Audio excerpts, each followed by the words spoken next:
자, 이번엔 미국 증시와 관련된 투자 전략 세워보는 시간입니다. 타이거인베스트 황윤석 대표와 함께합니다. 안녕하십니까? 안녕하십니까? 미국 증시 CPI 발표를 앞두고 관망세가 짙게 나타난 것 같아요. 3대 지수도 일제히 하락했는데 오늘 장은 전체적으로 어떻게 보셨죠? 네, 말씀해 주신 대로 이제 CPI 발표를 앞두고 경계감이 시장에 있는 걸로 보여지는데요. 그 이유가 뭐냐면 이제 CPI 결과에 따라서 9월달 금리 인상이 결정되잖아요. 인하, 네, 금리 인하죠. 되겠죠. 금리 인하가 결정될 가능성이 높아졌기 때문인데요. 그래서 이제 그런 이유도 한편에는 분명히 있고요. 네.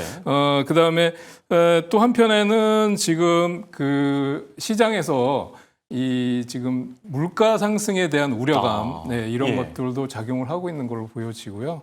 그리고 그동안 상승해 왔던 뭐 S&P 500이나 나스닥 랠리가 잠시 멈추면서 대형주들, 그다음에 M7, 뭐 빅테크 관련 주들의 시세가 뭐 테슬라를 제외하고는 대부분 약세로 진입하는 모양이었다, 이렇게 말씀드릴 수 있을 것 같습니다. 네. 자, 여기 또 밤사이 지금 트럼프 대통령이 행정명령에 서명을 했다고 하는데 중국과의 관세 유전을 90일 더 연장하는 데 서명을 했다고 합니다. 관련 소식들도 함께 전해주시죠. 네, 이제 트럼프의 관세는 사실 이제 중국에 집중해야 되는 상황이거든요. 그래서 마감일이 이제 8월 12일인데 이제 연장이 불확실하다 그랬었는데 전격적으로 또 90일 연장을 트럼프가 사인을 했고요.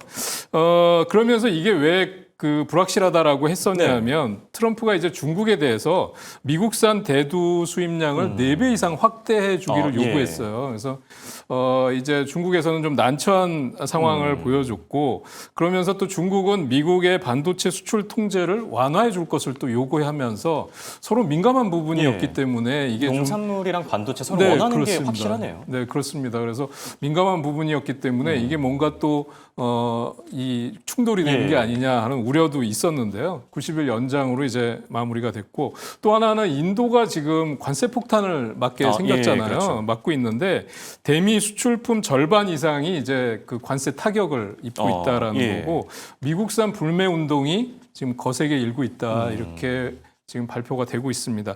캐나다에서는 이미 노노 USA라고 해서 뭐 대표님께서 전해 주셨죠. 가지도 않고 사지도 않는다, 이렇게 지금 그 반발이 심한 정서가 확산되고 있는 것 같아요. 반 트럼프 뭐 미국산 불매 운동, 이게 지금 진행이 되고 있고요. 또 그런가 하면 지금 EU 정상들은 이제 15일 날 그 미국과 러시아가 정상회담을 이제 알래스카에서 벌이기로 되어 있잖아요. 근데 EU는 또 긴장을 하는 게 뭐냐면 트럼프 맘대로 또 이제 결정을 내린다. 그러니까 패싱되기가 싫은 그렇습니다. 거겠죠. 그래서 지금 푸틴의 요구 조건이 너무나 또 뚜렷하잖아요. 그러니까 자기네들 유리한 점령지를 가져가는 걸로 원하고, 크림반도, 뭐 돈바스 지역 전역, 그다음에 우크라이나의 나토 가입, 이런 것들은 포기해라.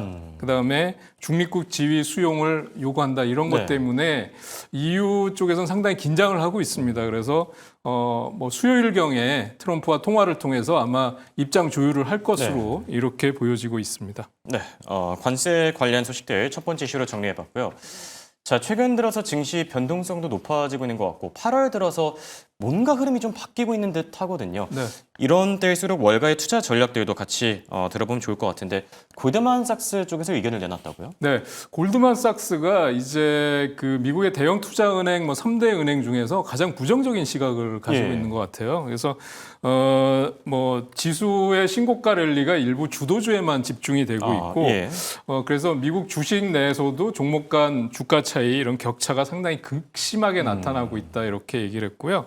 향후에는 소외된 저평가주로 순환매가 돌 수 있다, 또 이렇게 얘기했고, 지금까지는 이제 기업의 관세 부담이 100% 중에서 한 64% 정도를 기업에서 부담을 했고, 이제 소비자가 22% 정도 부담을 했는데, 이제부터는 이게 역전이 돼서 미국 소비자가 67%까지 늘어날 것이고, 기업 부담은 10% 미만으로 줄어들 것이다. 그래서 앞으로 결국 관세 부담을 소비자가 떠안을 것이다, 이렇게. 그럼 소비자들이 또 지갑을 닫게 될 수도 있고. 네, 그렇습니다. 그러니까 소비 위축되고 이게 악순환이 돌겠죠. 생산도 차질을 빚어질 걸로 보여지고요. 그래서 네. 또 지난주 헤지펀드에서 4개월 만에 최대 규모로 미국 주식만 10억 달러 정도 순매도를 한 걸로 예. 이제 발표를 했습니다. 그래서 골드만삭스는 상당히 좀 비관적으로 보고 있네요. 부정적인 예. 입장에서 보고 있고요. 반면에 JP 모건은 성장 둔화, 인플레가 상승하는 이 지금 스태그플레이션 하에서 네. 연준이 금리 인하를 하게 되면 S&P 500에 엇갈린 영향을 줄 것이다 이렇게 발표를 했어요. 그러니까 금리 인하 시기가 자꾸 늦어지면 늦어질수록 스태그플레이션의 가능성이 높다라는 네. 지적을 하고 있는 걸로 보여집니다. 근데 반면에 CT는 기업들의 실적 개선이 나타나고 있기 때문에 S&P 목표가를 6,300에서 6,600으로 올린다고 했는데 뭐 지금 거의 근접해 있는 예, 상황이죠. 그렇죠. 예, 그리고 연준 인사들 내에서도 뭐 잘 아시다시피 대표적인 매파였던 예. 보우만 부의장이 원래 예전엔 상당히 매파였거든요. 네, 그렇습니다. 예. 그래서 올해 세 차례 금리 인하를 지지하는데 9월 달부터 당장 인하를 시작해야 된다라고 얘기를 했고요. 9월, 11월, 12월 뭐 세 번 연속 금리 네, 인하에 나선다는 그렇습니다. 얘기겠네요. 그래서 또 보우만 부의장의 경우는 차기 연준 의장으로 가장 후보, 유력한 예, 인물로 꼽히고 또 있죠. 평가가 되고 있는 상황입니다. 네. 자, 그리고 반도체와 관련된 얘기들도 저희가 나눠봐야 될 것 같은데 밤사이 반도체 쪽에서 좀 엇갈린 흐름들이 나타났거든요. 어떤 소식들이 있었죠? 그러니까 트럼프 대통령이 반도체 100% 관세를 부과한다고 네. 했었잖아요. 그런데 지금 그 뱅크 오브 아메리카에서는 어떤 분석을 내놨냐면 미국에서 반도체를 제조하고 있거나 또는 제조하기 위해서 설비를 건설해서 뭐 이런 생산을 준비하는 기업들에 대해서는 관세가 면제될 것이다. 네. 그래서 그 예로 든 게 이제 TSMC, 그다음에 우리나라의 삼성전자, 인텔 뭐 이런 쪽인 파운드리 기업들은 미국 내 반도체 공장을 이미 건설을 하고 있잖아요. 예. 예, 그래서 그런 것과 또 같이 해서 자체적으로 제품을 제조하는 기업들, 마이크론 테크놀로지나 텍사스 인스트루먼트 같은 경우도 미국 내 제조 설비를 보유하고 있기 때문에 이런 기업들은 반도체 관세가 면제될 것이다. 이렇게 발표를 하고 있습니다. 그래서 이 수혜가 되는 기업들은 네. 크게 영향을 받지 않고 있다. 그래서 오늘 반도체 관련주들이 강세를 보이다가 막판에 이제 CPI 경계감 네. 때문에 상승 탄력이 좀 둔화되는 모습을 보였습니다. 맞습니다. 확실히 CPI 결과에 따라 결국 뭐 증시 방향성도 결정될 테니까 조금 더 지켜보자 이런 얘기들이 많은 것 같은데 서학개미들의 선택은 어떨지 또 궁금하거든요. 네. 자료를 또 준비해 주셨다고요? 네, 그 서학개미들이 이제 올해 미국 주식 순매수 추이를 1월 달부터 8월 달까지 예. 이렇게 분석해 놓은 자료가 있어서 예. 한번 소개를 해드리려고 합니다. 재밌겠네요. 예. 네, 보시면 이 1월 달부터 8월 달까지의 흐름을 한번 비교해 보시면은요.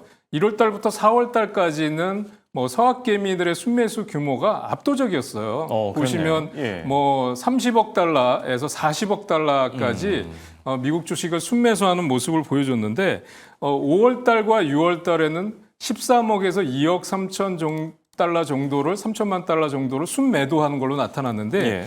이게 왜 그러냐면 이 기간 동안에 우리나라 코스피가 3,200까지 상승하는 강력한 모습을 보여줬었거든요. 그렇죠. 예, 그래서 미국 주식을 팔고 국내 국장으로 옮겨간 예. 걸로 보여집니다. 반면에 이제 7월과 8월이 이제 국장이 횡보 장세를 네, 보이면서 그렇죠. 박스권에 진입했을 때죠. 근데 가장 큰 이슈가 됐던 게 양도세 부과하는 대주주 기준을 예, 맞습니다. 10억 달러로 하향했다는 거, 10억 원이죠. 예. 10억 원으로 하향했다는 것 저희가 때문에 미국 주식 얘기를 워낙 많이 하다 보니까요. 네, 예. 그래서 이게 그러면서 3,200이 박스권이 되면서 네. 다시 컴백을 했습니다. 그래서 서학개미들이 7월 달에는 6억 800만 달러 정도, 그다음에 네. 8월 달에는 5억 8,980만 달러를 순매수한 것으로 나타나고 있는데요.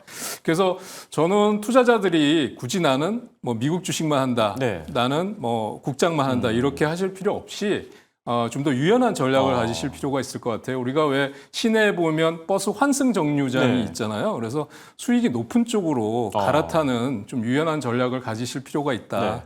이렇게 좀 말씀을 드리고 싶습니다. 환승 전략을 세울 필요가 있다. 굉장히 좋네요. 자, 그럼 이제 종목 단으로 이제 넘어가 볼까 하는데 오늘 살펴볼 첫 번째 기업은 엔비디아입니다. 자, 중국 판매 수익의 15%를 내놔라 이런 얘기가 나왔는데 어떤 소식인지 전해주시죠. 그러니까 좀 이제 이게 특이한 거였어요. 그동안은 이제 외국산 반도체 기업들에 대해서 관세를 물려서 관세를 통해서 갈취하는 모습을 보여줬는데 사실 국내 기업에 대해서도 뭐 판매 수익금의 15%를 내놔라. 그게 일종의 조폭들이 말하는 자릿세하고 다를 게 없지 않습니까? 그래서 네, 그렇죠. 영화에서도 뭐 많이 보는 내용인데요. 그래서 이게 참 뜻밖이다. 이게 반발이 상당히 심하지 않을까라고 그렇죠. 했는데요. 이게 이 기업들은 아마 그렇게 생각하는 것 같아요. 이게 그 차단된 중국 수출이 재개한 것의 영향이기 때문에 뭐 15% 정도 내는 것은 크게 문제가 되지 않을 것 같다 이렇게 생각을 하는 것 같아요. 그럼에도 불구하고 이런 것이 주가에 영향을 미쳤다고 보여집니다. 그래서 엔비디아 같은 경우는 장 초반에 그래도 강하게 상승세를 보여줬거든요. 그런데 탄력이 좀 둔화되면서 했고요. 엔비디아뿐만 아니라 AMD에 대해서도요. 중국 전용 AI 칩 판매 수익금 15% 똑같이 내놔라 얘기를 했고요. 또 AMD는 중국 AI 칩 라이센스를 이제 확보하게 됐다라는 뉴스가 나왔는데도 하락 반전했어요. 그렇죠. 그래서 엔비디아를 한번 보시면 그래서 S&P 500 내에 지금 엔비디아 비중이 단일 종목 기준으로 역사상 최대인 7.8%를 기록했다.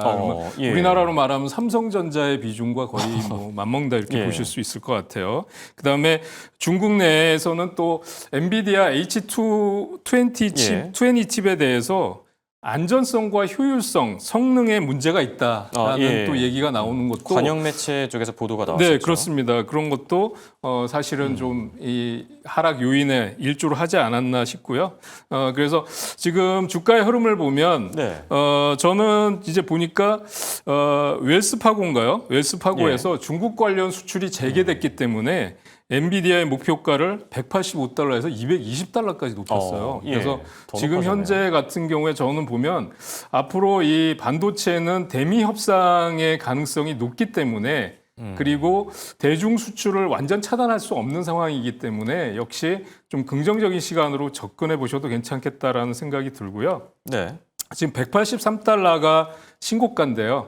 지금 장중의 변동성을 이용해서 매수 기회는 충분히 주고 있다고 생각합니다. 그러니까 뭐 170달러 정도라든지 뭐 눌릴 때도 있고. 눌릴 구간에서 잡아보시면 괜찮을 것 같고요.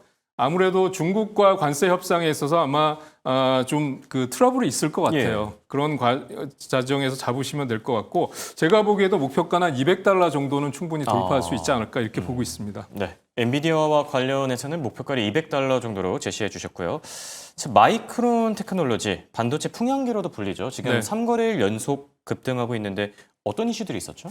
네, 마이크론 테크놀로지는 4분기 매출 전망이 상향 조정되면서 주가가 강한 상승세를 보였습니다. 그 4분기 매출 전망에서 매출이 111억에서 113억 정도로 지금 발표가 됐는데 예상치를 크게 상회하는 수준이고요. 그다음에 주당 EPS도 2.78달러에서 2.92달러. 주당 그 예상치를 역시 크게 상회하는 수준입니다. 그래서 주가가 급등한 걸로 나타났고요. 그다음에 D램 가격이 올라가는 것들을 근거로 해서 올해 4분기 매출 가이던스도 107억 달러에서 112억 달러로 또 ESP 가이던스도 2.50달러에서 2.85달러로 지금 상향 조정이 되는 모습을 보여주고 있습니다. 그래서 주가가 급등하는 모습을 보여줬는데요. 앞으로 추가적인 상승이 뭐 나올 수 있겠지만 지금 구간에서 단기적으로 급등한 이후에 지금 갭상승하고 나서 음봉상의 윗꼬리를 좀 길게 달았어요. 그래서 좀 추격 매수는 부담스러운 상황이라고 말씀드릴 수 있겠고요. 지금 보면 129달러가 고점인데요. 지금 그러니까 여기 주봉상의 고점은 157달러로 나오고 있습니다. 그래서 제가 보기엔 140달러 선까지는 충분히 상승이 가능해 보인다 이렇게 말씀드릴 수 있을 것 같습니다. 자, 끝으로 반도체 기업을 하나 더 살펴볼까 하는데요. 뭐 반도체 특집 느낌이네요. 자, TSMC 준비해 주셨습니다. 어떤 이슈들이 있었을까요? 네, TSMC는 그 7월달 이제 매출이 전년 대비 26% 증가한 걸로 발표가 됐어요. 그래서 이 7월 한 달간 매출이 3,232억 대만 달러. 그래서 지금 이게 3분기 매출이 25% 증가할 것이라는 컨센서스에 부합되는 결과를 내놨고요. 그 또 올해 1월부터 7월까지의 누적 매출도 2조 900억 대만 달러, 약 700억 달러 정도로 나타나면서 전망이 되면서 전년 동기 대비해서 37.6%나 급증한 걸로 나타나고 있습니다. 그래서 또 2분기 실적 발표 당시에 순이익이 전년 대비 60% 증가하면서 사상 최대치를 기록했다 이렇게 나오고 있습니다. 그래서 아까 말씀드린 대로 TSMC도 역시 반도체 관세 부과 대상에서 제외되는 기업이라고 볼 수 있겠고요. 그래서 이 웬델 황 CEO는 25년 3분기에도 계속해서 수요가 상승하면서 견조한 흐름을 보일 것이다 이렇게 전망을 했는데요. 미국 투자은행들은 이 대만 기업인 TSMC에 대해서 목표 주가나 이 투자 의견을 발표하지 않고 있어요. 이런 게 아마 해외 ADR을 상장한 기업들에 대해서 미국 그 투자은행들의 어떤 습성이라고 할까요? 그렇게 보여지는데 지금 7월달 매출 호전 이 상황이 이미 주가에 선반영이 되어 있다라는 분석을 내놓으면서 지금 현재는 과매수 상태다라는 지적을 하고 있습니다. 그래서 차트 모양상으로 보더라도 지금 이 고점에 완만한 상승이 나오고 있습니다. 그러니까 저는 이런 계단식 상승을 하는 종목을 좋아하거든요. 이렇게 급등하지 않고 오래 가는 거죠. 그래서 지금 250달러 고점을 찍고 나서 변동성이 높게 나타나고 있는데 이미 보시는 대로 250달러 사상 최고가를 돌파한 상황입니다. 그래서 단기적으로는 한번 매도를 하고 나서 조정을 기다리시든가 아니면 관망하면서 보유한 물량을 그대로 가져가시는 전략이 좋다고 생각됩니다. 네. 보유자들의 경우에는 차익 실현을 어느 정도 하는 게 좋을 수 있다 이렇게 조언해 주셨습니다. 자, 지금까지 도움말씀의 황윤석 타이거인베스트 대표와 함께했습니다. 감사합니다.